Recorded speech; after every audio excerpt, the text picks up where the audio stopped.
Hello guys, welcome back to my channel. இன்றைக்கி நம்ம என்ன வீடியோ பார்க்க போகிறோம் அப்படின்னு பார்த்தீங்கன்னா, ரிப்போர்ட்டிங் ஃபார் தி ரேடியோ அப்படின்னா என்ன அப்படின்னு சொல்லிட்டு அதை பற்றின டீட்டெயிலான சம்மரி தான் பார்க்க போகிறோம். அண்ட் சம்மரி பார்க்குறதுக்கு முன்னாடி நம்ம சேனல் இது வரைக்கும் சப்ஸ்கிரைப் பண்ணாதவங்க மறக்காமல் சப்ஸ்கிரைப் பண்ணிக்கோங்க. அண்ட் பக்கத்தில் உள்ள பெல் ஐக்கானையும் கிளிக் பண்ணிக்கோங்க. இது வந்து பார்ட் 1 வீடியோ தான். அண்ட் பார்ட் 2 வீடியோ வந்து நம்மளோட சேனலில் அப்லோட் பண்ணுவேன். ஸோ அதை நீங்கள் பார்க்கணும் அப்படின்னா மறக்காமல் நம்ம சேனலை சப்ஸ்கிரைப் பண்ணிக்கோங்க.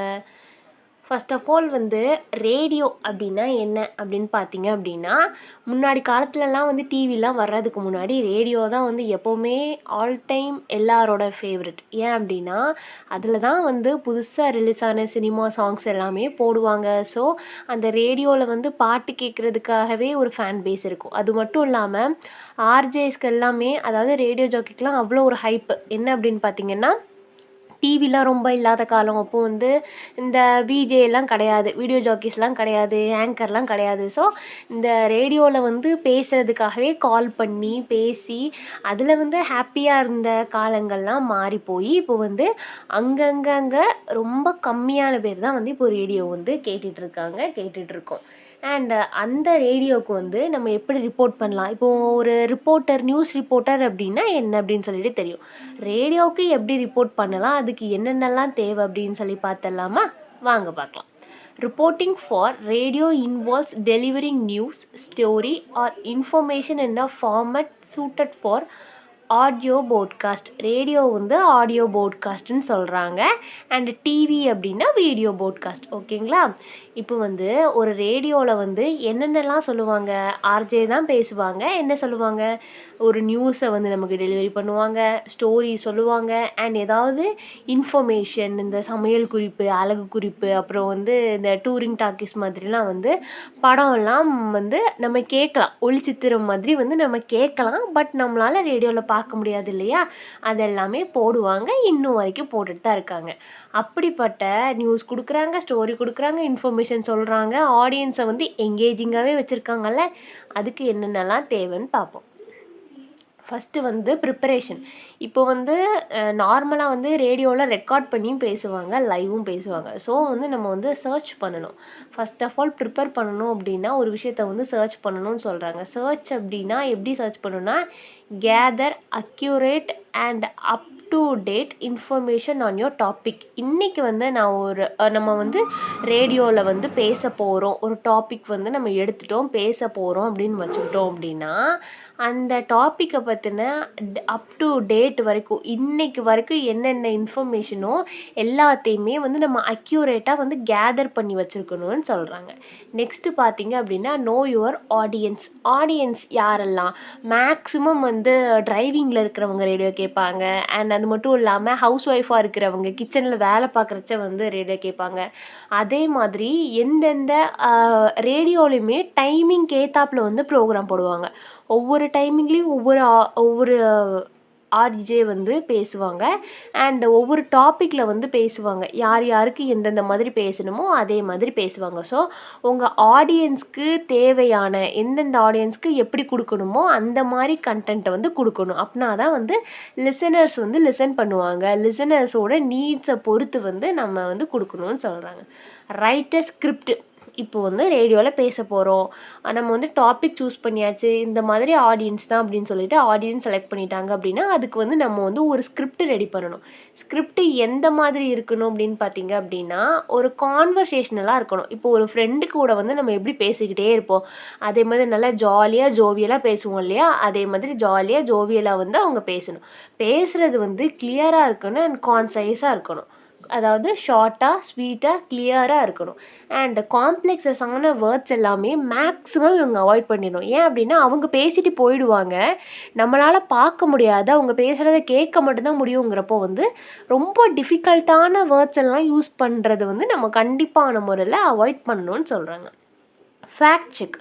நம்ம வந்து ரேடியோலேயும் ஒரு இன்ஃபர்மேஷன் கொடுப்பாங்க, நியூஸ் கொடுப்பாங்கன்னு பார்த்துட்டோம். அப்போ அது உண்மையா பொய்யா அப்படின்னு சொல்லிட்டு ஃபேக்ட் செக் பண்ணணும்ல, அதை வந்து ஃபேக்ட் செக் பண்ணணும்னு சொல்கிறாங்க. ஏதாவது கோட்ஸ் எல்லாம் கோட் பண்ணாங்கன்னா அதுக்கு வந்து நம்ம கிரெடிட் கொடுக்கணும். இவங்க வந்து இதை சொல்லியிருக்கிறாங்கப்பா. அப்துல் கலாம் வந்து இப்போது விங்ஸ் ஆஃப் ஃபயர் எழுதியிருக்காங்க, அதை பற்றி ஏதாவது ஏதாவது பேசுனாங்க அப்படின்னா அதுக்கு வந்து கிரெடிட் கொடுக்கணும் அப்படின்னு சொல்லிட்டு சொல்கிறாங்க. இது எல்லாமே வந்து ப்ரிப்பரேஷனுக்கு கீழே வருது. அண்ட் நான் சொல்ல நோட்ஸ் எடுத்துக்கோங்க. நோட்ஸ் பார்த்துக்கிட்டிங்க அப்படின்னா எக்ஸாமுக்கு முன்னாடி உங்களுக்கு ஈஸியாக இருக்கும். ஒரு ஹிண்ட்ஸ் மாதிரி அதை எடுத்து வச்சுக்கோங்க உங்களுக்கு புரியுற லாங்குவேஜில். நெக்ஸ்ட்டு பார்த்தீங்க அப்படின்னா ரைட்டிங் ஃபார் த இயர்ஸ். இதில் எதுக்காக ரைட்டிங் ஃபார் இயர்ஸ்ன்னு சொல்லியிருக்காங்க? இயர்ஸ்னால் காதுக்கு எப்படிப்பா எழுத முடியும் அப்படின்னு சொல்லி கேட்கலாம். ஆனால் நம்ம வந்து ரேடியோவில் பேசுகிறோம். ஸோ நம்மளால் பார்க்க முடியாது. அங்கே வந்து கண்ணுக்கு வேலை இல்லை, கேட்க தான் முடியும். ஸோ காது மட்டும்தான் கேட்கும். அப்போது நம்ம ப்ரிப்பேர் பண்ணுறத நோட்ஸாக எழுதுவோம். அப்போ நம்ம எதுக்காக எழுதுகிறோம்? நம்மளோட காதுக்காக தான் எழுதுகிறோம். அதை தான் சொல்கிறாங்க. Short sentence use simple words, direct language that is easy to follow when heard. நம்ம ஒரு சிம்பிளான வேர்ட்ஸை நம்ம வந்து டெய்லி யூஸ் பண்ணிகிட்டு இருக்கிற லாங்குவேஜை வச்சு நம்ம பேசிகிட்டே இருந்தோம்னா தான் நம்மளால் ஈஸியாக அண்டர்ஸ்டாண்ட் பண்ண முடியும். ஏன்னா நம்ம வந்து கேட்க மட்டும்தான் செய்கிறோம். ஸோ நமக்கு வந்து சிம்பிளாக ஸ்வீட்டாக வந்து கேட்குறச்ச தான் வந்து நமக்கு கேட்கணுன்னே தோணும்னு சொல்கிறாங்க. Use active voice. ஆக்டிவ் வாய்ஸ்னால் தெரியும்ல, passive voice, active voice. Active வாய்ஸ்னால் டைரெக்டாக சொல்லிடுறது. நம்ம என்ன சொல்ல வரோமோ அதை வந்து டைரெக்டாக அவங்கக்கிட்ட வந்து சொல்லிடணும். சுற்றி வளைச்செல்லாம் வந்து சொல்ல தேவையில்ல. அப்படின்னா தான் பீப்புள் வந்து எங்கேஜிங்காகவே இருப்பாங்க. நம்ம ஏன்னா டிவியில் பார்த்தாலாவது சரி ஓகேங்களா. இப்போ வந்து நிறைய ஹிந்தி சீரியல்ஸ்லாம் பார்த்தீங்கன்னா வில்லன் வந்து ஹீரோவை சுட்டுருவான். பட் அதை அவன் கீழே விழுறதுக்குள்ளே அவ்வளோ ஸ்லோ மோஷன்ஸ் காட்டுவாங்க. ஹீரோயின் மூஞ்சிக்கு ஒரு ஃபோக்கஸ் வைப்பாங்க, ஹீரோ மூஞ்சிக்கு ஃபோக்கஸ் வைப்பாங்க, அம்மா அப்பான்னு எல்லார்கிட்டையுமே வந்து அவ்வளோ ஒரு ஃபோக்கஸ் வச்சு ஸ்லோ மோஷனில் போடுவாங்க. ஏன் அப்படின்னா நம்ம வந்து விஷுவலாக பார்த்துட்ருக்கோம். ஸோ வந்து நம்ம பார்த்துடலாம். பட் கேட்குறப்ப அவ்வளோ ஸ்லோவாக தேவையில்லாத டிஸ்கிரிப்ஷன்லாம் வந்து நம்ம கொடுக்க தேவையில்லை. கொடுத்தோம் அப்படின்னா ஆடியன்ஸ் வந்து நம்மளோட எங்கேஜிங்காக இருக்க மாட்டாங்க. ஆடியன்ஸ் வந்து கவனிக்க மாட்டாங்க, ரேடியோ கேட்க விரும்ப மாட்டாங்கன்னு சொல்கிறாங்க.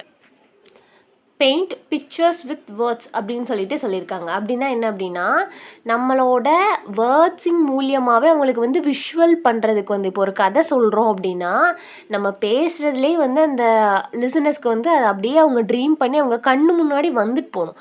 அந்த அளவுக்கு நம்மளோட பேச்சு இருக்கணும்னு சொல்கிறாங்க. நம்ம யூஸ் பண்ணுற வேர்ட்ஸ் தான் வந்து அதுக்கு வந்து ரொம்பவே இம்பார்ட்டன்ட். நம்ம அப்படியே வர்ணித்து சொல்கிறோம் இல்லையா, அதே மாதிரி நம்மளோட tone, language, usage of words மூலியமாக கேட்குற ஆடியன்ஸ் வந்து அதை அப்படியே விஷுவலைஸ் பண்ணி பார்க்க வைக்கணும்னு சொல்கிறாங்க. அந்த மாதிரி நம்மளோட ரைட்டிங்ஸ் இருக்கணும் அண்ட் நம்மளோட ஸ்பீச் இருக்கணும். எங்கன்னு பார்த்தீங்கன்னா ரேடியோவில் டெலிவரியில் வந்து வாய்ஸ் ஆஃப் மாடுலேஷன் ரொம்ப ரொம்ப இம்பார்ட்டன்ட். ஏன் அப்படின்னு பார்த்தீங்கன்னா இப்போது ரேடியோவில் வந்து ஆல்ரெடி ரொம்ப மனம் துன்பமாக இருக்கிறவங்க கேட்கலாம், இல்லை ஹாப்பியாக இருக்கிறவங்க கேட்கலாம், இல்லை ஒரு நார்மலாக இருக்கிறவங்க கூட கேட்கலாம். அப்போது அவங்களோட வாய்ஸ் மாடுலேஷன் வந்து எப்படி இருக்கணும்? அந்த ரேடியோ ஜாக்கியோட வாய்ஸ் மாடுலேஷன் அப்படின்னு பார்த்தீங்கன்னா எல்லாத்தையுமே கொஞ்சம் காம் பண்ணுற மாதிரி, கொஞ்சம் ஹீலிங் சென்ஸோட, கொஞ்சம் சாஃப்டாக ஸ்வீட்டாக இருந்தால் நல்லாயிருக்கும். அவங்க வந்து நல்லா குட் ஃப்ளோவில் பேசலாம். பட் அவங்க வாய்ஸ் மாடுலேஷன் வந்து தேவை அப்படின்னு சொல்கிறாங்க. ஒரு நேச்சுரலான டோனில் நல்லா ஒரு ஃப்ரெண்ட்லியாக எப்படி பேசுவோமோ அதே மாதிரி பேசணும். அப்படின்னா தான் வந்து ஆடியன்ஸ் வந்து எங்கேஜிங்காகவே இருப்பாங்கன்னு சொல்கிறாங்க. பேஸ் யுவர் செல்ஃப் அப்படின்னா speak at moderate speed, not too fast or slow. ரொம்ப ஃபாஸ்ட்டாகவும் பேசக்கூடாது, ரொம்ப ஸ்லோவாகவும் பேசக்கூடாது. ஏன்னா ஃபாஸ்ட்டாக பேசுனாங்கன்னா கேட்குறப்ப வந்து ஒரு மாதிரி புரியாமல் போகலாம். அண்ட் ரொம்ப ஸ்லோவாக பேசுனாங்கன்னா என்னடா இது அப்படிங்கிற மாதிரி கூட போகலாம். ஸோ கிளாரிட்டியாக இருக்கணும். நம்மளோட வேர்ட்ஸ் வந்து கிளாரிட்டியாக இருக்கணும். கன்ஃபியூஷனாகிற மாதிரி எந்த வேர்ட்ஸையுமே வந்து ரேடியோவில் பேசும்போது வந்து நம்ம யூஸ் பண்ணக்கூடாது. ஸோ அதே மாதிரியான வேர்ட்ஸ் எல்லாமே வந்து நம்ம அவாய்ட் பண்ணணும்னு சொல்கிறாங்க. நம்ம அவாய்ட் பண்ணுறது மூலியமாக நம்மளோட ஆடியன்ஸை வந்து நம்மக்கிட்டே வந்து எங்கேஜிங்காக வச்சுக்கலாம்.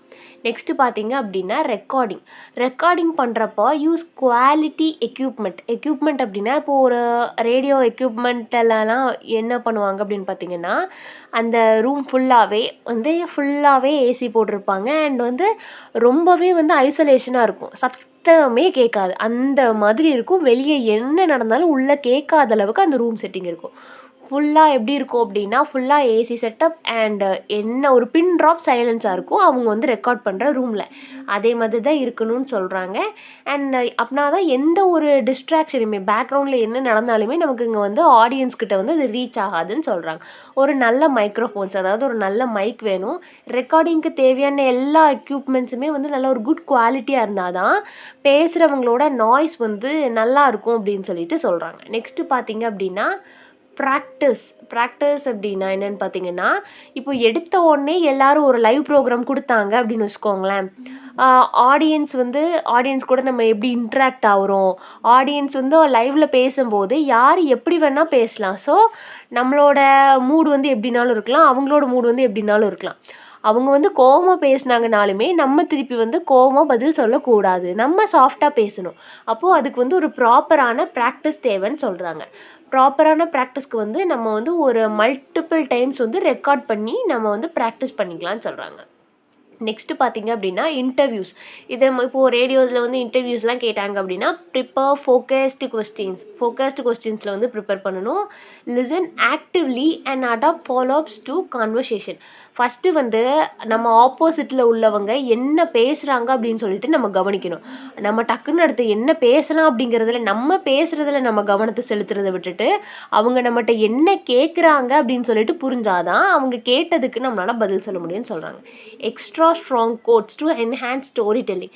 இப்போ வந்து ஒரு ரேடியோவில் வந்து கதைலாம் சொல்லிட்டு இருக்கோம் அப்படின்னா, எக்ஸ்ட்ராவாக நிறைய கோட்ஸ் எல்லாம் ஆட் பண்ணுறது மூலியமாக இன்னும் கொஞ்சம் கூட நல்லா என்ஹான்ஸ் பண்ணி காட்டும் அப்படின்னு சொல்லிட்டு சொல்கிறாங்க. இதை நம்மளோட ஸ்டோரியை வந்து நல்லா என்ஹான்ஸ் பண்ணி காட்டுறதுக்கு இது எல்லாமே யூஸ் ஆகும் ரேடியோவில். நெக்ஸ்ட்டு பார்த்தீங்க அப்படின்னா எடிட்டிங் அப்படின்னா என்ன? Keep it tight, trim unnecessary parts to maintain audience attention. இப்போ வந்து ஒரு ஆடியன்ஸோட அட்டென்ஷன் நமக்கு வேணும் அப்படின்னா நம்ம என்ன பண்ணணும்னா அன்னெசரியான இதெல்லாம் வந்து ட்ரிம் பண்ணணும்னு சொல்கிறாங்க. Keep it tight. ஒரு அன்னெசரியான பார்ட் அப்படின்னா நம்ம சொல்ல வேண்டிய கருத்தை வந்து கரெக்டாக சொல்லணும். பட் அதுக்கு வந்து சுற்றி வளைச்சி சொல்கிறேன் அப்படின்னு சொல்லிட்டு நிறைய தேவையில்லாத விஷயங்கள், அந்த கண்டென்ட்டுக்கும் அதுக்கும் சம்மந்தமே இல்லாத விஷயங்கள் எல்லாம் வந்து எடுத்துடணும், ட்ரிம் பண்ணிடணும்னு சொல்கிறாங்க எடிட்டிங்கில். எதுக்காக அப்படின்னா ஆடியன்ஸோட அட்டென்ஷன் வந்து கிராப் பண்ண முடியாது. வளவளன்னு பேசிகிட்டு இருந்தோன்னா அவங்க கவனிக்க மாட்டாங்க. ஸோ அட்டென்ஷன் வந்து கிராப் ஆகுதுன்னு சொல்கிறாங்க. Add sound elements. நம்ம பேசிகிட்டு இருக்கிறதுக்கு இப்போ ஊடையில் நல்லா ஒரு மீம் சவுண்ட் மாதிரி கொடுக்கலாம். நம்ம இப்போது ஏதாவது ஒன்று பேசிகிட்டே இருக்கோம் அப்படின்னா நல்லா கிண்டல் பண்ணுற மாதிரி ஊடையில் ஏதாவது சவுண்ட்ஸ் எல்லாம் வந்ததுன்னா கேட்க நல்லா தானே இருக்கும். சவுண்டு, மியூசிக்கு, அதே மாதிரி ஏதாவது ஒரு நல்ல ஒரு எஃபெக்டிவோடு நம்ம கொடுத்தோம் அப்படின்னா பேசுகிறவங்களுக்கும் நல்லாயிருக்கும் அண்ட் அதை கேட்குறவங்களுக்கு அதோடு ரொம்ப நல்லாயிருக்கும். என்னென்னா அவங்க வந்து நம்மளோட நல்லா ஈஸியாக எங்கேஜ் ஆகி ஜெல்லாகிற மாதிரி இருக்கும் அப்படின்னு சொல்லிட்டு சொல்கிறாங்க. ஸோ நம்ம வந்து ஊடையில் வந்து நம்ம ரேடியோ ஜாக்கி பேசிகிட்டு இருக்காங்க அப்படின்னா எடிட்டிங்கில் வந்து இதெல்லாம் ஆட் பண்ணணும். சவுண்டு, மியூசிக்கு, சாங்ஸ், இதே மாதிரி வாட் எவர் இட் மேபி ஆடியன்ஸை வந்து நல்ல எங்கேஜிங்காக ஹியர் பண்ணுறதுக்கு இதெல்லாம் வச்சுக்கலாம் அப்படின்னு சொல்கிறாங்க. நெக்ஸ்ட்டு பார்த்தீங்க அப்படின்னா லைவ் ரிப்போர்ட் அப்படின்னா ரேடியோவில் பேசிகிட்டே இருப்பாங்க. இந்த நம்பருக்கு கால் பண்ணுங்கள் நீங்களும் பேசலாம்னு சொல்லுவாங்க இல்லையா, அதுதான் வந்து லைவ் ரிப்போர்ட். இப்போ வந்து ரேடியோவில் வந்து லைவ் ரிப்போர்ட் கொடுத்துட்ருக்காங்கன்னா ஃபஸ்ட்டு வந்து நம்ம என்ன பண்ணணும்னா stay com and compost even under a pressure. ஒரு ப்ரெஷரில் நம்ம இருக்கோம், நம்ம வீட்டில் வந்து பயங்கரமான சண்டை போட்டு கூட அங்கே போகலாம். ஆனால் ஒரு லைவ் ப்ரோக்ராமுக்குள்ளே போயிட்டோமா நம்மளோட ப்ரெஷர் எல்லாம் ஒதுக்கி வச்சுட்டு நம்மளோட கவலைங்கள் எல்லாம் தள்ளி வச்சுட்டு காமாக நல்லா ஒரு ப்ளசண்ட்டான மைண்டில் வந்து இருக்கணும். அப்படின்னா தான் நம்ம வந்து ஆடியன்ஸோட ஈஸியாக இன்ட்ராக்ட் ஆக முடியும். அவங்க வந்து நம்ம கூட பேசுகிறத விரும்புவாங்க அப்படின்னு சொல்லிட்டு சொல்கிறாங்க. நெக்ஸ்ட்டு பார்த்தீங்க அப்படின்னா provide real time updates clearly and factually. ரேடியோவில் வந்து நீங்கள் பார்த்தீங்க அப்படின்னா அவங்க பேசுகிறத கேட்டிங்க அப்படின்னா டைமிங் சொல்லிக்கிட்டே இருப்பாங்க அடிக்கடி. இப்போ வந்து காலை 7 மணி 8 மணி அப்படி சொல்லிட்டு டைமிங் சொல்லிகிட்டே இருப்பாங்க. ஸோ அந்த டைமிங் அப்டேட் வந்து நல்லா ஃபேக்சுவலாக இருக்கணும். அப்பப்போ நடக்கிற விஷயத்த வந்து அப்பப்போ கொடுத்துக்கிட்டே இருப்பாங்க ரேடியோலையும். ஸோ அது வந்து ஃபேக்சுவலாக கரெக்டாக இருக்கா அப்படின்னு சொல்லி பார்க்கணும். Be prepare to adapt if unexpected events unfold. இப்போது வந்து ஒரு அன்எக்ஸ்பெக்டட் ஈவெண்ட்டுக்கு கூட நம்ம லைவில் இருக்கும்போது வந்து நம்ம வந்து ப்ரிப்பேர்டாக இருக்கணும். டக்குன்னு வந்து ஏதாவது ஒன்று நடக்க நம்ம அதை பற்றி பேசணுன்னாலுமே அதுக்கு ப்ரிப்பேர்டாக இருக்கணும். மீடியா மாதிரி தான், அதாவது ஒரு டெலிவிஷன் மாதிரி தான் நம்ம ரேடியோலையுமே வந்து எப்போவுமே வந்து ப்ரிப்பேர்டாக இருக்கணும். லைவ் ப்ரோக்ராமில் வந்து ரொம்பவே கவனமாக ப்ரிப்பேர்டாக இருக்கணும்னு சொல்லிட்டு சொல்கிறாங்க. நெக்ஸ்ட்டு பார்த்தீங்க அப்படின்னா ரேடியோவுக்கு அப்படின்னு சொல்லிட்டு சர்டெயினான ஃப்ரேம் ஒர்க் இருக்குது. ரேடியோ ரிப்போர்ட்டுக்கு அப்படின்னு சொல்லிட்டு என்னன்னு பார்த்தீங்கன்னா இன்ட்ரோடக்ஷன். எடுத்த உடனே வந்து நம்ம சொல்ல வேண்டிய கண்டென்ட்டை சொன்னால் எல்லோரும் ஓடி போயிடுவாங்க. ஸோ நம்ம ஹூ, வாட்டு, வேறு, வென்னு, ஒய் அந்த எல்லா கொஸ்டினுக்குமே நம்ம சொல்ல போகிற கண்டென்ட்டுக்கு வந்து இந்த கொஸ்டினுக்கு எல்லாமே வந்து அதை ஆன்சர் பண்ணணும். ஒரு நல்ல ஒரு ப்ளசண்ட்டான ஒரு குட் மார்னிங் சொல்லியோ இல்லைன்னா ஏதாவது கோட் சொல்லியோ வந்து ஆரம்பிக்கணும். அண்ட் நம்ம சொல்ல போகிற கண்டென்ட்டில் வந்து இது எல்லாமே இருக்கணும். இந்த கொஸ்டினுக்குலாம் அதை ஆன்சர் பண்ணணும். அதுக்கப்புறம் பார்த்தீங்க அப்படின்னா மெயின் பாடி நம்ம சொல்ல வேண்டிய கண்டென்ட்டை வந்து சொல்லிவிட்டு அதுக்கு ஏதாவது எக்ஸாம்பிள்ஸ் இருந்ததுன்னா சொல்லணும். அதுக்கப்புறம் பார்த்தீங்க அப்படின்னா நம்மளே வந்து சம்மரைஸ் பண்ணணும். என்ன சம்மரைஸ் பண்ணணும் அப்படின்னு பார்த்தீங்க அப்படின்னா ஒரு கன்க்ளூஷன். இதுவுமே வந்து பயாஸ்டா இருக்கக்கூடாது. நம்மளோட ஒப்பீனியன்ஸ வந்து நம்ம சொல்லலாம். ஆனா, அது வந்து பயாஸ்டா சொல்லக்கூடாது. யாருக்குமே ஃபேவரா சொல்லாம, அப்படி ஒரு காமனா கொஞ்சம் பாலிஷ்டான வேல வந்து பேசி முடிக்கணும் அப்படின்னு சொல்லிட்டு சொல்றாங்க. அதான் summarise key points or offer a call to action. நம்மளே வந்து சொல்லி முடிக்கலாம். ஒரு கன்டென்ட் சொல்லி, இத பத்தின கருத்து இருந்ததுன்னா, நீங்க வந்து என் கூட பேசுறதுக்கு இந்த நம்பர்ல வந்து கால் பண்ணுங்க அப்படின்னு சொல்லிட்டு சொல்லுவாங்கல்ல. அதே மாதிரி ஏதாவது சான்ஸ் இருந்ததுன்னா, அதே மாதிரி நீங்க அப்ளை பண்ணலாம். இல்ல அப்படின்னா, நம்மளே வந்து சம்மரைஸ் பண்ணியும் முடிக்கலாம். இதுல வந்து 2 விதமாவும் முடிக்கலாம்னு சொல்றாங்க. ஒண்ணு நம்மளே சம்மரைஸ் பண்ணி முடிக்கலாம்.